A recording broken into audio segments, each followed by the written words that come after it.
제49강 대운과 세운이 충돌하면 어떻게 해석하는가? 조선 사랑채 사주명리 고급과정. 대운과 세운이 충돌하면 인생은 어떻게 움직이는가? 실전 고급 해석법. 조선 사랑채 사주명리. 흠선대감. 반갑습니다. 조선 사랑채 사주명리 흠선대감입니다. 지난 시간에는 희신과 귀신이 함께 들어올 때 어떻게 해석하는지 설명드렸습니다. 오늘은 한 단계 더 깊게 들어가겠습니다.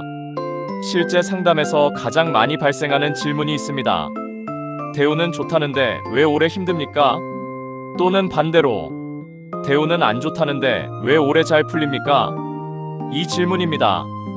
그 이유는 바로 대운과 세운이 서로 충돌하기 때문입니다. 오늘 강의에서는 대운과 세운의 차이, 둘이 충돌할 때 판단 기준, 실전 상담 해석법, 이 세 가지를 자세하게 설명드리겠습니다. 1. 대운과 세운은 다르다. 먼저 가장 중요한 원리입니다. 대운은 큰 흐름입니다. 세운은 그 안에서 움직이는 연도별 사건입니다. 쉽게 말하면 대운은 계절이고 세운은 날씨입니다. 예를 들어 봄이라는 계절은 따뜻합니다. 그러나 봄에도 비 오는 날이 있습니다. 갑자기 추운 날도 있습니다. 이것이 세운입니다. 그래서 대운이 좋아도 세운이 흔들면 힘든 일이 생깁니다. 반대로 대운이 좋지 않아도 세운이 도와주면 기회가 생깁니다. 2. 첫 번째 사례. 어떤 남자의 사주입니다. 대운은 매우 좋았습니다. 용신 대운이 들어왔습니다. 직업도 안정되고 재물운도 올라갔습니다. 그런데 특정해에 갑자기 문제가 생겼습니다. 건강이 무너졌습니다. 사업도 흔들렸습니다. 왜 이런 일이 생겼을까요? 그해 세운에서 귀신이 강하게 들어왔기 때문입니다. 특히 충돌하는 기운이 들어오면서 몸과 마음이 동시에 흔들렸습니다. 이 경우는 큰 흐름은 좋지만 해당 연도만 조심해야 하는 구조입니다. 3. 두 번째 사례. 어떤 여성의 사주입니다. 대운은 좋지 않았습니다. 계속 답답한 흐름이었습니다. 그런데 특정 연도에 갑자기 일이 풀렸습니다. 취업도 되고 좋은 사람도 만났습니다. 왜 그랬을까요? 세운에서 희신이 강하게 들어왔기 때문입니다. 이런 경우는 큰 흐름은 아직 답답하지만 잠시 기회가 열린 해입니다. 이때 움직이면 결과가 나옵니다. 4. 가장 많이 틀리는 해석. 많은 사람들이 대운만 보고 말합니다.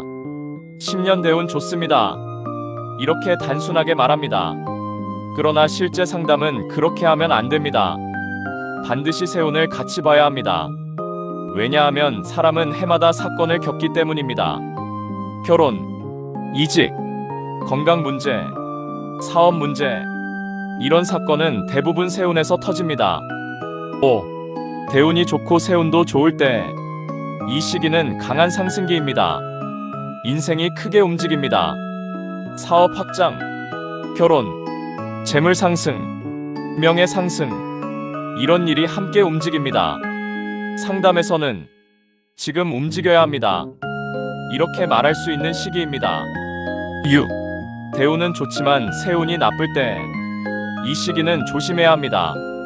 전체 흐름은 좋습니다. 그래서 너무 걱정할 필요는 없습니다. 그러나 특정 해에는 문제가 생길 수 있습니다. 이럴 때는 확장보다 유지, 투자보다 관리, 속도보다 안정, 이것이 중요합니다. 7. 대운은 나쁘지만 세운이 좋을 때. 이 경우는 기회가 잠깐 열리는 구조입니다. 이 시기를 잘 활용해야 합니다. 많은 사람들이 이 기회를 놓칩니다. 왜냐하면 전체 흐름이 답답하니까 아예 포기해버리기 때문입니다. 그러나 세운이 열리는 해에는 움직여야 합니다. 그 해에 씨앗을 심어야 합니다. 8. 둘 다 나쁠 때. 대운도 나쁘고 세운도 나쁜 경우가 있습니다. 이때는 무리하면 안 됩니다. 특히 조심해야 하는 것이 있습니다. 무리한 투자, 감정적 결정, 사람 문제, 이 세 가지입니다. 이 시기에는 버티는 것이 실력입니다. 9. 실전 상담 기준. 상담에서는 반드시 이 순서로 봅니다. 첫째, 격국 확인. 둘째, 용신 확인. 셋째, 대운 확인. 넷째, 세운 확인. 이 순서가 중요합니다. 순서를 바꾸면 틀립니다. 10. 세운이 강하게 작용하는 사람. 어떤 사람은 세운 영향을 크게 받습니다. 특히 원국 충돌이 강한 사람은 그렇습니다. 예를 들어 사주 안에 충이 많거나 형이 많거나 기운이 불안정한 경우 세운 하나에도 인생이 크게 흔들립니다. 반대로 안정형 사주는 세운 영향을 덜 받습니다. 11. 세운 해석의 핵심. 세운은 사건입니다. 대운은 방향입니다. 이 차이를 이해해야 합니다. 대운이 좋아도 세운 사건은 힘들 수 있습니다. 그러나 방향이 좋다면 결국 회복합니다. 반대로 세운이 잠깐 좋아도 대운 방향이 나쁘면 오래 유지되기 어렵습니다. 12. 마지막 핵심 정리. 대운은 큰 흐름입니다. 세운은 연도별 사건입니다. 둘은 함께 봐야 합니다. 대운만 보면 틀립니다. 세운만 봐도 틀립니다. 고급 상담가는 큰 흐름과 현재 사건을 동시에 읽습니다. 이게 진짜 실전 해석입니다. 강의 마무리. 다음 강의에서는 실제 상담 현장에서 가장 많이 사용하는 충합형파해의 실전 적용법을 설명드리겠습니다. 이 부분을 이해하면 사람 관계와 사건 흐름 해석이 훨씬 정확해집니다. 오늘 영상이 도움되셨다면 구독과 좋아요로 복채를 대신해 주시기 바랍니다. 조선사랑채 사주명리 흠선대감이었습니다. 시청해 주셔서 감사합니다.